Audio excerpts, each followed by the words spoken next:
Mike Hamilton, Lithia Toyota. What does the lowest price RAV4 get you? Well, behind me is an LE base RAV4 front wheel drive. Is it even worth going to the hybrids to get a little better fuel economy? I'll be right back.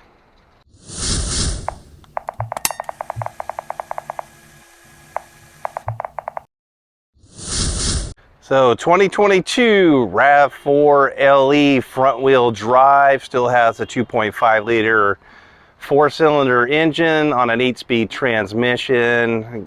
You get the incandescent and not the new LED lights with LED accents. And I think actually these are LED high beams and low beams. Just don't get the LED accent lights. You still get that really nice fascia and grille on this here. You're also getting the 2.5 plus Toyota Safety Sense, which is the highest level of Toyota Safety Sense until the 3.0 starts showing up. I believe possibly the BZ4Xs may have that. I have to check on that, but I know the Corolla hatch, GR Corolla hatch will get it for sure, and a few other models. But you get on this one here, this has got hubcaps which are sitting inside. I do not have the key to this one, so won't be able to go inside, but you get to see what this thing looks like before we get it all cleaned up. And like being as dirty as it is, this is not normal. So I imagine this thing sat in the field for a long time waiting for something. I mean, I don't know if it's the microchips, but the supply chain has been seriously disrupted for a long time. It could be anything that we're waiting for on these cars, and they're sitting for a long time. But anyway, as far as pricing on this vehicle, it's got a really good price. I mean, so it's got a little extras on this, and this may be just a standard now, but they show it as a package add-on. You get the blind spot monitors, there are turn signal indicators in your mirrors, and rear cross traffic alert. Then you have a cargo cover, which is hide stuff so people can't see through your back window and break your window out if you have something worth stealing.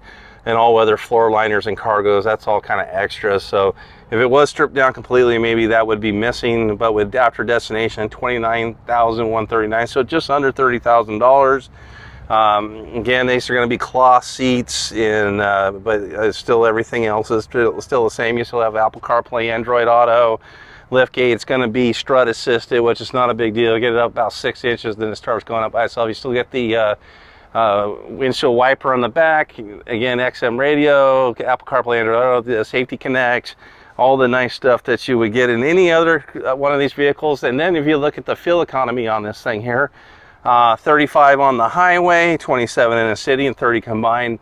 So if you add up what you're going to pay for the hybrid vehicle, sometimes not necessarily is it even worth the difference in money and stuff. Maybe now, because gas is ridiculously expensive.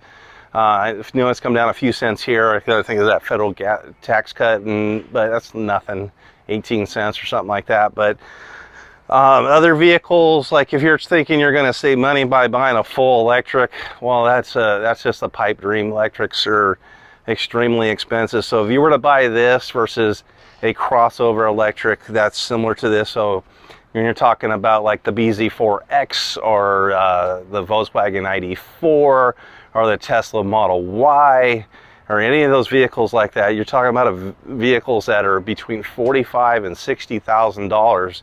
And if you're buying this for $29,000, really, if you did the math on the savings of electricity, it's something like 15 years. So, and then by that time, you'll start getting battery degradation, and the electric car would be no good. This car's 250, 300,000 miles of taken care of properly. Basically, this is a Camry in an SUV body. Camrys are some of the best built vehicles ever in the history of all vehicles, with some of the most reliability. They have some of the longest service lives ever on the road. Again, this carries the same powertrain as that, so you're going to see a huge amount of lifespan in this engine here, and this thing has been tried and tested and been around for a long time. Some of these engine designs that Toyota uses are like the patent designs are over 100 years old. I mean, so we have tried and tested, and then they've done some stuff like direct fuel injection and some other things to get the economy up. But nowadays it's more about the fuel emissions of these vehicles, and it's one of the reasons why Toyota can no longer keep the V8s and the V6s in their lineup is because of these things are a lot more gross polluting than the EPA is going to allow. So like when we're going to the Highlander V6 engine that's going away, so 23 gets a 4-cylinder turbocharged engine. Really doesn't get any better fuel mileage, but it's got about half the emissions that you're going to get in the in that V6 engine. So that's the reason behind it. Same with this V8s. It's like, oh, the Toyota just getting rid of their V8s. That wasn't the reason behind it and stuff. The reason behind it is they had to meet the fuel economy and meet the emission standards.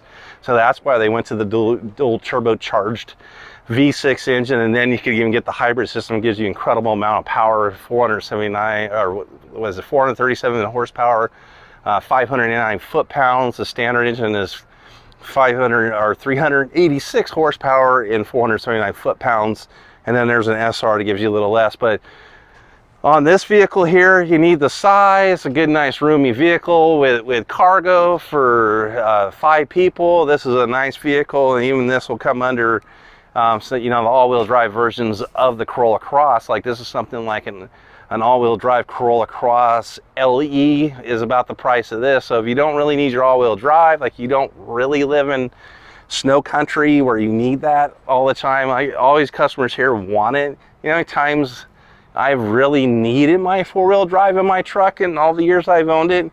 Less than 5 times. Okay, so I mean, I purposely put myself in situations because I go off-roading and I purposely do these things.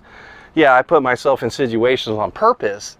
But as far as it's snowing in town and I feel I need to have 4-wheel drive, man, like 2-3 times, and it's really not that much. And I think people want all the things for when they're really never going to use it. So, but anyways, this is a way to save some money.